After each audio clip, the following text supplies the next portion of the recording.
quand nous chantons Sortiaban Yeningu, dans la tradition juive, il y a une fête dédiée à la Torah, qui s'appelle Simlat Torah, la joie de la Torah. On pourrait dire la joie de la parole de Dieu. Quand les Juifs célèbrent cette fête, ils prennent le rouleau de la Torah, ils font des mouvements, le mettent en vers le ciel, ça veut dire la Torah qui nous vient du ciel.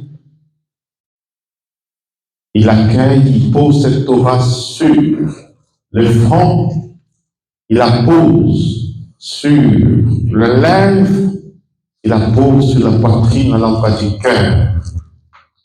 Ça veut dire cette parole qui nous vient du ciel, elle doit illuminer nos facultés intellectuelles. C'est le front, la pose sur la lèvre. Ça veut dire que nous devons proclamer cette parole.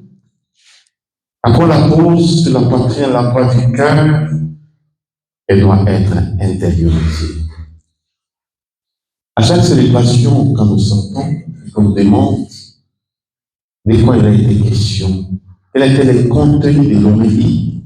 Chacun d'entre nous, intériorisant la parole, devrait dire, voilà, ce que je vis maintenir. C'est comme ça que la parole peut être féconde, elle porte du fruit, elle transforme notre être, elle contribue à notre croissance, alors elle devient puissante pour quiconque croit, comme dit l'apôtre Paul, Romains chapitre 1, verset 16, je ne rougis pas de l'évangile.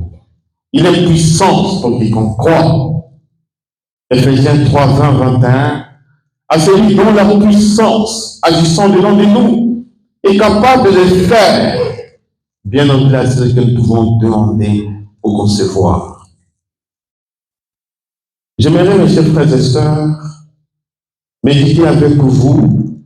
Nous l'avons déjà fait plusieurs fois sur la prière de notre Père. Dans la version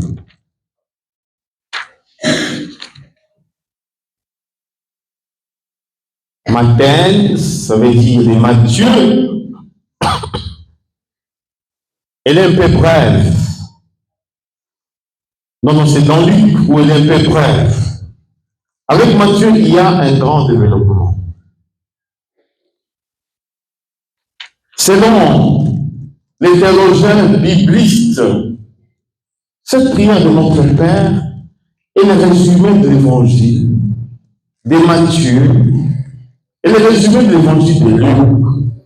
Pourquoi? Parce que dans cette prière, il y a 7 demandes.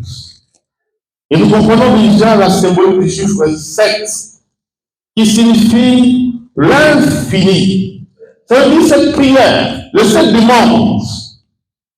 Notre Père qui es aux cieux, que ton nom soit sanctifié, que ton règne vienne, que ta volonté. Il y a 7 demandes. Nous allons revenir à la structure. Mais aujourd'hui, je me réfère à une autre approche. D'abord, voir l'influence juive de cette prière, ce sera le premier point.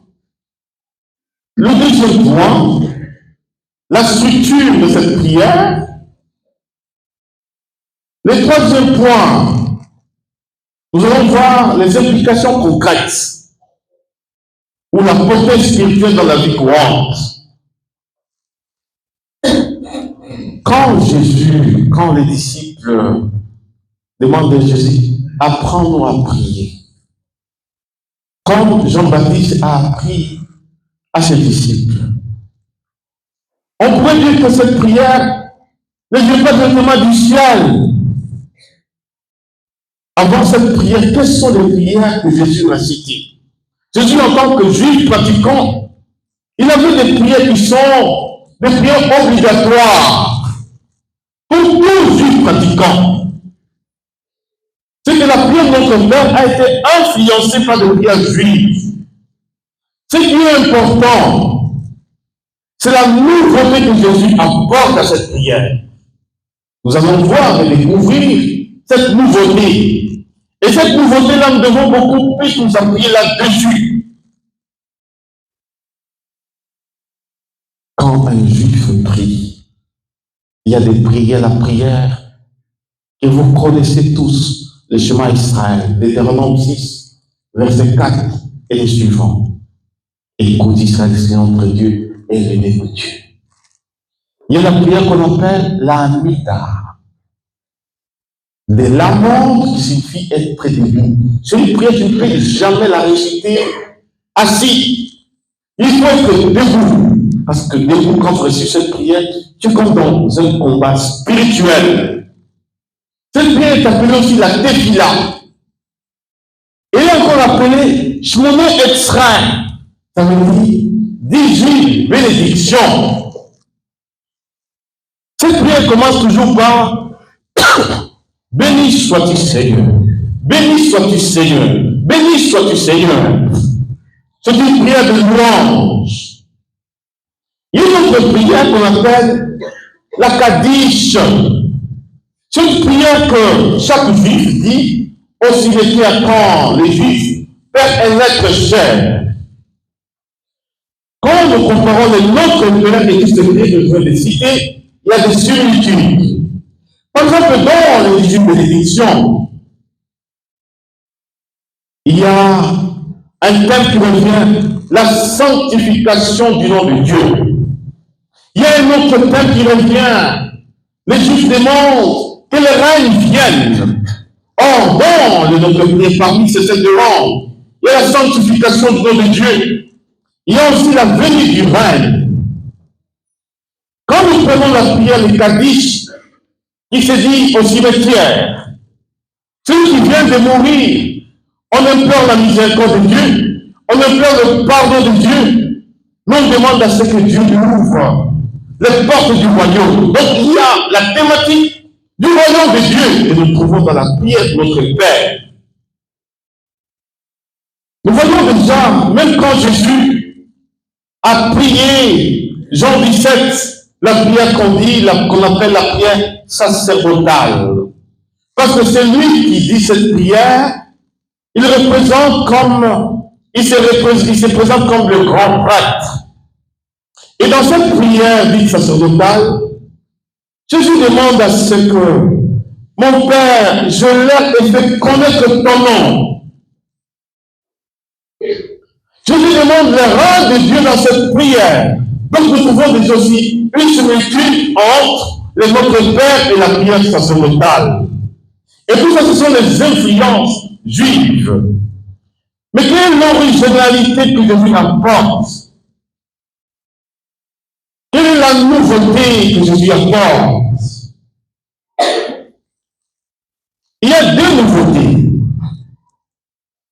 La première nouveauté, dans le judaïsme, il y a Dieu qui est appelé aussi Père. Mais la relation que Jésus entretient avec Dieu son Père, celui que vous appelez votre Dieu, il est mon Père. Les Juifs étaient scandalisés. Je vais revenir là-dessus. La deuxième nouveauté, le pardon demandé qui vient de Dieu a une condition, une légère condition. Il a double dimension, la dimension verticale. Or, le pardon de la tradition juive n'a qu'une seule dimension, la dimension verticale. Mais Jésus va ajouter une deuxième dimension, la dimension horizontale. Pardonne-nous nos péchés, comme nous pardonnons aussi à ceux qui nous ont offensés. Ça veut dire qu'il y a une condition pour que le Père te pardonne le péché. Et il faut que tu paies des dettes. Il y a du pardon, ce que tu dois donner. Alors c'est ça la condition, la nouveauté que Jésus apporte. Essayons bien aimés de voir en deuxième position sa structure. Comme je l'ai dit, il y a deux grandes parties. La première partie, ce sont les trois premières demandes. Et ces trois premières demandes concerne ma relation, concerne d'abord Dieu. Et ce sont des demandes purement spirituelles.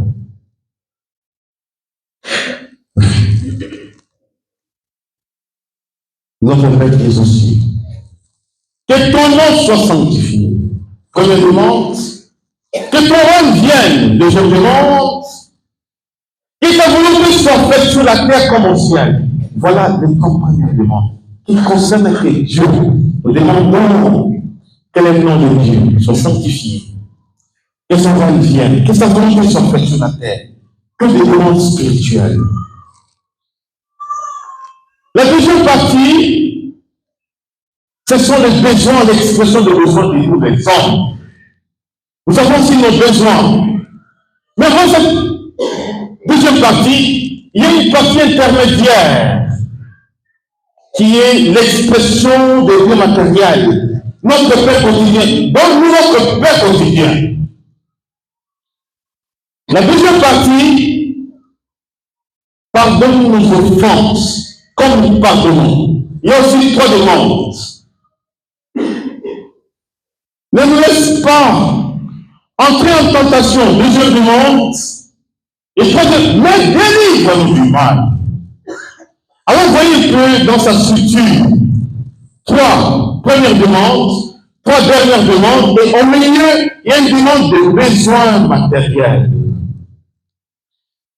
Après avoir vu cette structure, essayons de comprendre maintenant pourquoi est-ce que Jésus a appris cette prière à ses disciples. Jésus ne fait rien au hasard.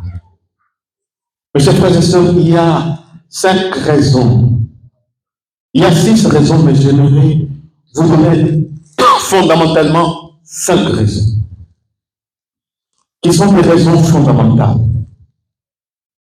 La première raison, Jésus veut faire entrer les disciples dans la révélation de Dieu le Père. Ce sont les premiers mots. En hébreu, Avinu Sheba Shamayim. Notre Père qui est aux cieux. Jésus connaît tellement le Père. À ton ancien, quand tu en parles, le Dieu des apôtres s'écarquille. Il en parle avec toute passion. Et il a tellement parlé de Dieu le Père. Jusqu'à ce qu'un des disciples lui dit, tu nous parles toujours du Père.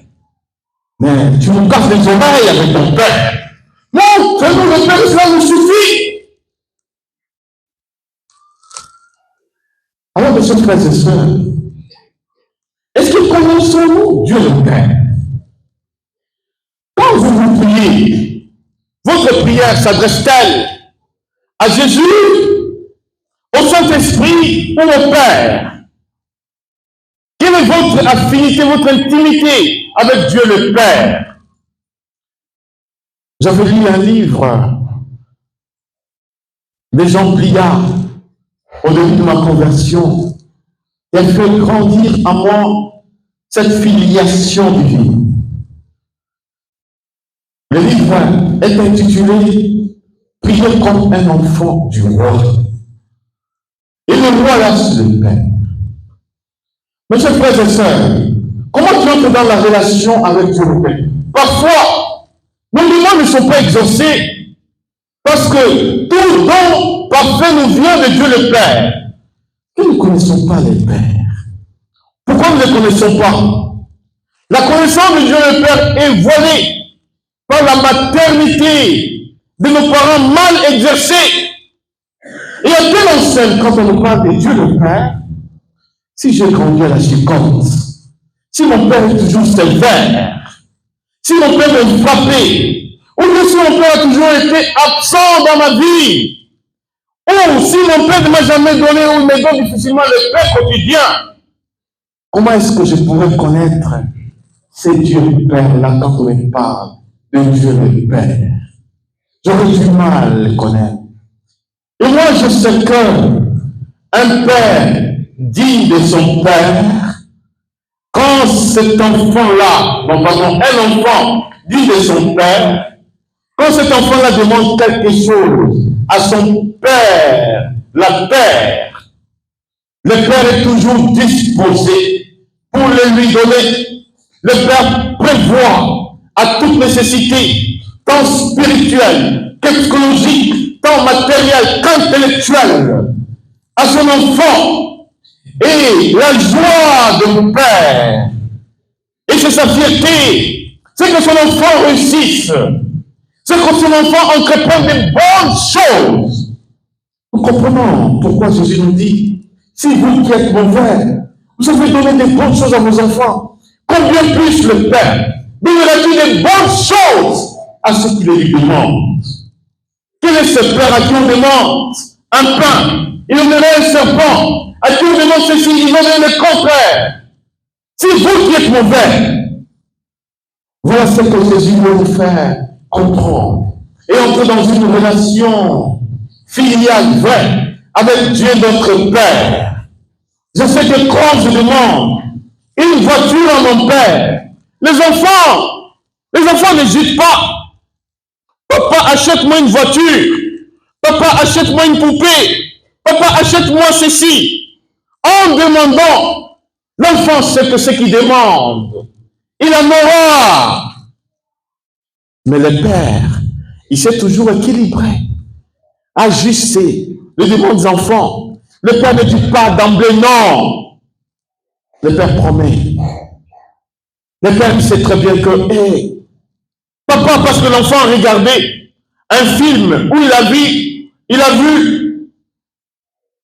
des personnes en train de tirer, ou bien des volets qui sont entrés. Les habitants de la maison, ils ont tiré. L'enfant va demander, papa, donne-moi une arme. Parce que l'enfant est conditionné parce qu'il a vu. Achète-moi une arme. Mais son père, il sait très bien que si j'achète une arme à mon enfant, c'est dangereux. Mon petit, qu'est-ce que tu en feras? Papa, s'il y a des voleurs, ok, quand tu grandiras, tu comprendras. C'est comme ça que notre Père agit. Alléluia. Alléluia. Alléluia. Alors voyez, mes bien-aimés, quelle relation entretenez-vous avec ce Dieu Père quand Jésus nous parle, notre Père qui est aux cieux? La deuxième raison, Jésus veut nous faire entrer, non seulement la révélation, mais nous faire entrer dans une relation authentique, vraie avec Dieu le Père. Raison pour laquelle ces trois premières demandes sont des demandes d'ordre spirituel. Que ton nom soit sanctifié. Qu'est-ce que c'est cette sanctification du nom de Dieu? Vous savez, quand nous disons, il a reçu le nom au-dessus de tout nom. Pourquoi au nom de Jésus, tout je réfléchis au ciel, sur la terre et dans les enfers? Vous voyez pourquoi nous les charismatiques, quand nous prions, au nom de Jésus, au nom de Dieu, quand tu sais ces noms-là, les noms n'agissent pas. Quand les grands prêtres, ils citaient ces noms une seule fois par an, à l'occasion des Yom Kippour, les jours des grands pardons, les jours des grandes expiations.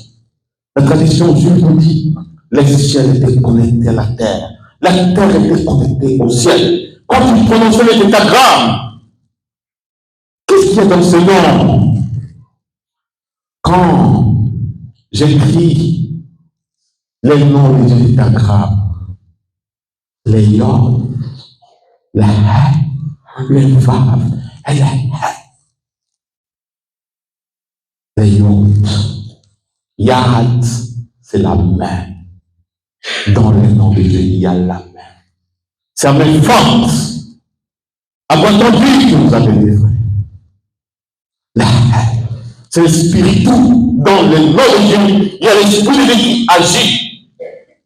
Les vagues, c'est l'alliance. C'est-à-dire, je ne peux jamais invoquer ce nom de Dieu si je n'ai pas fait l'expérience de la main de Dieu. Si cette main ne m'a pas marqué les empreintes divines, il m'est difficile de citer les noms de Dieu si je n'ai pas accueilli son esprit au-dedans de moi. Il est difficile de citer les noms de Dieu si les vagues, je ne suis pas encore entré dans l'alliance avec Dieu le Père. Et la sanctification du nom de Dieu passe par la crainte révérentielle. Et si je ne sais pas craindre Dieu, je commence n'importe quoi, je fais n'importe quoi, je vis dans le péché, je ne sanctifie pas le nom de Dieu. C'est que quand je dirai, au nom de Jésus, ce nom-là ne pourrait pas, parce que ce nom ne me connaît pas. Alors quand je sanctifie le nom de Dieu, par une crainte révérentielle, le diable va trembler quand je dirai Yeshua Mashiach. Quand je vais prononcer les noms au-dessus de tout, mon roi l'éternel, je me réfléchis. Quand je sanctifie ce nom, aucun genou ne restera debout. Même les autorités de ce monde vont prier devant le nom de Dieu, car il a reçu les noms au-dessus de tout nom.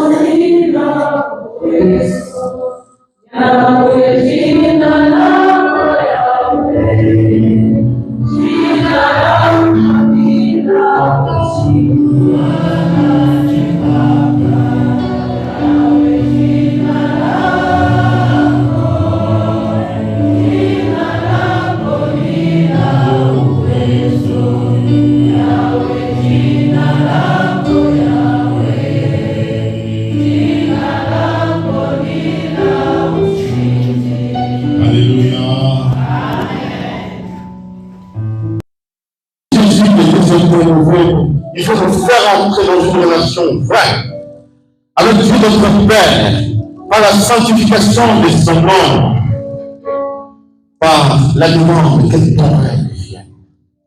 Et bien aimé, et vous avez vu la main de Dieu dans votre vie. Quand les mains de Dieu dans ma vie, je ne pourrais pas vivre dans l'instabilité. Quand les mains de Dieu dans ma vie, les démons ne peuvent pas régner. Quand le règne de Dieu est dans ma vie, les sorciers de ma famille ne peuvent pas régner.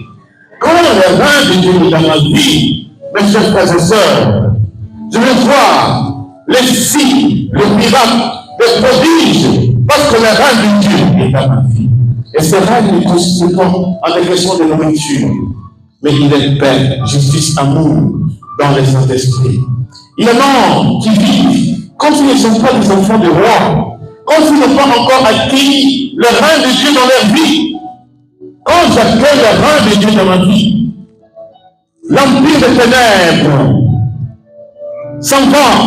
Quand j'accueille le règne de Dieu dans ma vie, mes chers frères et sœurs, je marcherai toujours la tête haute. Parce que le règne de Dieu, permettez-moi la tautologie, le pléonasme, le règne de Dieu règne dans ma vie. Et il va venir dans tous les compartiments de ma vie. Et quand Jésus a expérimenté le règne de Dieu, ne cherchez pas le règne de Dieu ailleurs. Il est au milieu de vous. Il est proche. Il est au-dedans de vous. C'est la vie de Jésus dans votre vie. C'est la présence de Jésus dans votre vie. C'est Dieu Emmanuel. Dieu avec nous dans tout ce que nous faisons. C'est ce Dieu qui ouvre les portes et qui étaient fermées. C'est celui-là, le Dieu que je prie. Là où les uns et les autres ont dit, notre situation n'aura jamais d'issue. Quand il y a l'onction du règne de Dieu, les portes s'ouvrent. Mes chers frères et sœurs, Jésus nous apprend à entrer dans une relation authentique avec Dieu le Père. Que ton règne vienne, que ta volonté, quelle est cette volonté? Il me l'a révélé dans sa parole. 1 Timothée 2,4. Dieu veut que tous les hommes soient sauvés et parviennent à la connaissance de la vérité. Il veut que tous les hommes soient sauvés et parviennent à la connaissance de la vérité. Est-ce que dans ma vie, je travaille pour le salut de l'humanité? Combien de personnes vivent dans l'ignorance de la parole de Dieu? Combien de personnes sont aveuglées par les ténèbres de péché? Suis-je un témoin pour dire, attention mon frère, ma soeur, là où tu es, il y a les filets des loiseurs. Là où tu es, il y a le piège satanique. Viens ici.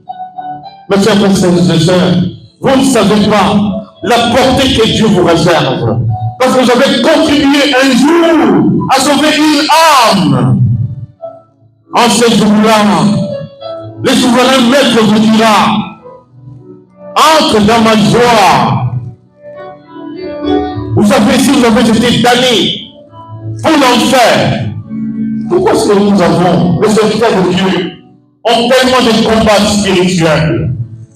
C'est parce que les authentiques, par leur vie, les portes d'enfer se ferment. Ceux qui étaient damnés en enfer, quand tu te dis, c'est quand tu, tellement que leur ministère impacte le monde, et le monde est ténèbres, les damnés sortent de l'enfer, ils perdent des âmes, et Satan devient furieux. Satan cherchera à s'en prendre à leur ministère, à leur être. Raison pour laquelle vous avez intérêt à prier pour les serviteurs de Dieu, pour qu'ils restent dans l'onction et qu'ils restent dans la présence de Dieu. Que ta volonté soit faite sur la terre comme au ciel. Mais cette volonté-là au ciel, comment elle se fait? Cette volonté, c'est la paix, c'est l'amour, c'est la restauration. Et quand je suis artisan de l'amour de Dieu dans ce monde, je suis pleinement établi dans la volonté de Dieu. Et Jésus a voulu faire de cette volonté sa propre nourriture. Ma nourriture est de faire la volonté de celui qui m'a envoyé au désert. Les disciples voulaient apporter à Jésus à manger. Il dit, j'ai une autre nourriture que vous ne connaissez pas. Mais sa nourriture, c'était de faire la volonté. Raison pour laquelle Jésus passait dans la prière tant que cette volonté n'était pas encore accomplie. Nous voyons, nous savons pourquoi il est allé jusqu'au grand au-delà de sa vie.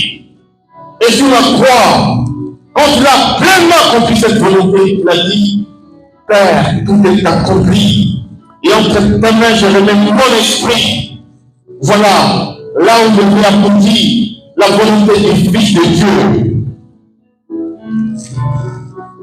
La troisième raison de bien-aimé, Jésus veut former le cœur des disciples, qui veut un cœur confiant, un cœur filial, un cœur confiant. C'est quoi le cœur filial et le cœur confiant? C'est la vérité. Découvrir d'abord son identité. Je suis fils et j'ai un père. Ce père-là, il me donne mon pain quotidien, ma nourriture quotidienne. Et pour cela, il y a des priorités dans ma vie. Cherchez en premier lieu le royaume de Dieu et sa justice. Et le reste vous sera donné par ce croix. Cherchez d'abord le pain quotidien, nécessité matérielle, travail, accomplissement du mariage. C'est le pain quotidien. Alors si Jésus me forme mon cœur, il me donne un cœur filial, un cœur confiant. C'est pourquoi quand je demande, Papa, c'est quoi ces bruits-là? Ça peut s'arrêter?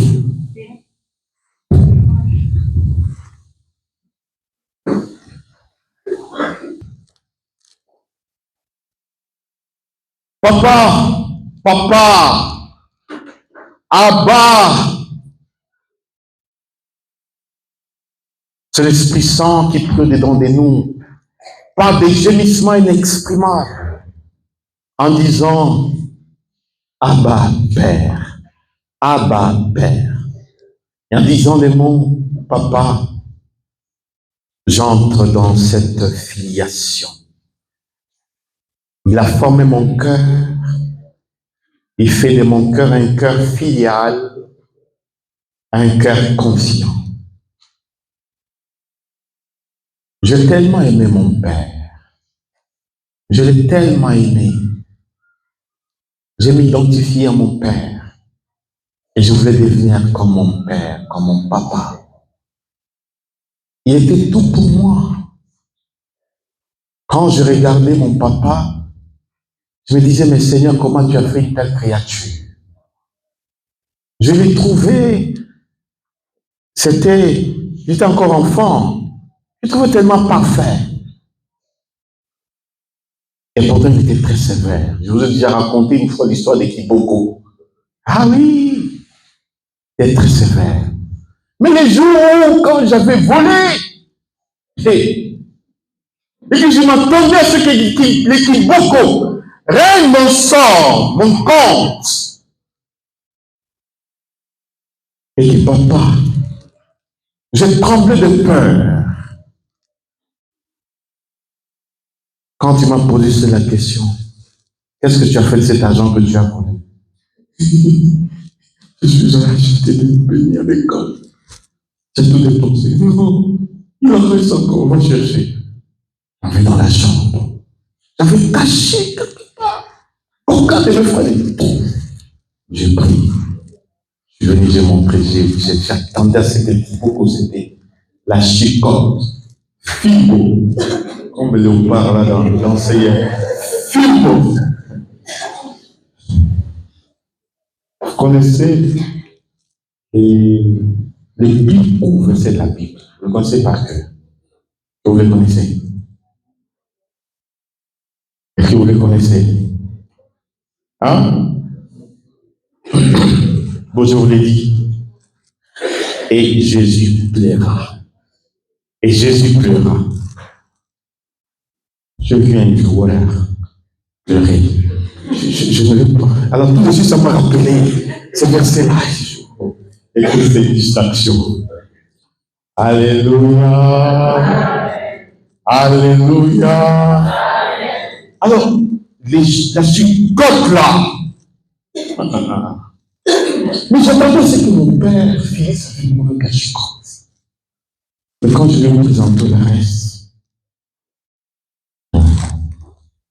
il m'a dit, il a retiré son tiroir, il y avait de l'argent. Il m'a encore ajouté. Alors ma peur est tombée. C'est alors qu'il m'a dit, récite les Notre Père. J'ai commencé à dire, Baba et Toléabé. Diala Kwezi Fury. Ufanya Kouji. Mapenzi ya kufanyia. Duniani kama mbingu. Utupele chakula chetu cha kila siku. Arrête-toi. Si je vous donne le pain quotidien, c'est parce que le Père du ciel me donne le pain quotidien. Cet argent-là, certes, il est le fruit de mon travail. C'est le Père du ciel qui m'a donné. Alors, chaque matin, qu'est-ce qu'on fait? Papa, on prie. Chaque soir, qu'est-ce qu'on fait? Papa, on prie. Et nous prions de notre Père. C'est cette Père-là qui me donne de quoi manger, de quoi vous vêtir, faire tout ce que vous avez besoin. Alors, quand tu seras dans le besoin, viens me demander, jamais tu voudras. C'est comme ça que je t'ai guéri du vol. Y a-t-il des voleurs parmi nous? Y a-t-il de voleurs parmi nous? De plus en plus, je ne suis pas un grand voleur. Mais prendre un peu là, quelque chose qui ne t'appartient pas, c'est du vol. Que ces jours-là, c'est dans les deux yeux. Alors, mon père était devenu le confident. Quand mes frères faisaient bêtises, j'allais dire à mon père. Amen, amen, amen, amen. Un jour, il y avait un grand match. Ces jours-là, j'avais dit à mon père, je vais lui voler quelque chose, parce que ce que j'avais reçu là, je ne pouvais pas se tromper. Il y avait un grand match. Mazembe contre le Bobo. Au stade, la Kenya là. Mes grands frères, peut-être qu'on est match. Vous t'arrivez partout qu'on a ma putain. Ok, on est parti. Arrivé au stade avant d'entrer. Il n'avait pas d'argent. Il me dit, il me donne un petit bâton. Je dis, sais, pour voir les matchs là, quand tu es aveugle, tu passes devant. Tu as des frères, on te fait aussi entrer. Donc quand tu prends ce petit bâton là, tu fais ça, et là on te suit derrière, tu seras souvent entrer. Ok. Comme enfant, j'ai dit, je vais faire ça. Arrivé là, il y a un gars là qui m'a regardé, c'est un policier. Il m'a giflé. Non. Je vois les yeux et je couru. Depuis d'abord, j'étais. Et avant de me dire, depuis quand elle avait de voir le match. Et là, mais, alors quand je fuis, mes grands frères ont fui. Maintenant, vous savez, quand on vous gifle là, à un certain moment, la lumière disparaît. Je ne sais pas quelle est la couleur de la lumière que vous pouvez voir là. J'ai encore le souvenir, chaque fois que je conduis, je passe par ces stades-là, la Kenya. Mes souvenirs, j'avais, c'est pas 8 ans. Reviens, je dis. Alors, j'ai tellement pleuré, mais comment le faire? Il ne faut pas les dire, je dis, là, vous êtes mort. C'était la première des choses que je suis allé dire à mon père. Et il y avait des traces qui étaient restées. J'ai montré ça. Et ce jour, on ne peut pas finir avec l'équipe au là. Non, pardon. Donc, ce sont les souvenirs d'enfance. Vous voyez, entrer dans la relation filiale. Quatrième demande, quatrième raison, mes chers frères et sœurs, Jésus nous apprend à nous réconcilier avec les autres, c'est le pardon. Si ta foi chrétienne ne t'a jamais servi, à donner un pardon à celui qui t'a offensé, qui qu'il soit, ton mari, ton frère, ton petit frère, tes connaissances, c'est que tu es encore un chrétien à l'état embryonnaire. Il faut que tu apprennes à pardonner et à te réconcilier avec les autres. La quatrième leçon. La cinquième leçon, parce que je peux parler, je finis par là et je ne pourrais pas développer. Jésus nous apprend, et il apprend à ses disciples à entrer dans les combats spirituels. Et ne se met pas à la tentation. La tentation, c'est l'un des indices. Il y a deux indices importants. Et on va voir le combat spirituel, la tentation et les épreuves. Et Jésus apprend maintenant à ses disciples comment entrer dans le combat spirituel. La lutte entre la lumière et le ténèbres, entre le mal et le bien. Faire du bien de ma côté et non l'accomplir. Le bien que je cherche à faire, je ne le fais pas. Le mal que je fais, c'est ce que je fais. Malgré l'homme que je suis, qui me délivrera de ce corps qui me voue à la mort. Alléluia. Amen. Alléluia. Amen. Et la dernière raison, c'est le ministère de délivrance. Mais délivre-nous du mal. Il y a des sortes de démons. Il y a le mal actif et le mal passif. Le mal actif, c'est ce que le sujet fait, le péché, de manière volontaire. Le mal passif, c'est ce que nous subissons, la souffrance, la misère, les angoisses, l'agressivité. Ça, c'est le mal passif. Mais quelle que soit la nature de ce mal, le mal, c'est la présence du malin au-dedans de nous. Ce n'est pas la conscience qui fera ce que ce mal parte. Ce n'est pas ta bonne volonté. Mais il faut une prière de délivrance. Avec rénonciation au mal. L'histoire de Jésus comme mon libérateur et mon sauveur. Que Jésus me délivre de toute forme d'oppression, de toute forme de présence, d'emprise malveillante. C'est le mal. La sorcellerie est le mal. Le maraboutage est le mal. L'envoûtement est le mal. Le maléfice est le mal. Le tourment est le mal. L'infestation diabolique est le mal. Les emprises diaboliques est un mal. Et Jésus va finir en disant, délivre-nous du mal. Il y a tellement de mal dans le monde. Et il dit, Amen. Je crois, ça veut dire, toutes les sept demandes, je crois que le Père va exaucer cela. Nous avons l'assurance en Dieu que si nous demandons quelque chose, nous savons qu'il nous écoute. Et si nous écoutons ce que nous demandons, nous savons que nous possédons déjà ce que nous devons demander. Et qu'il en soit ainsi pour chacun d'entre nous. Amen. Amen.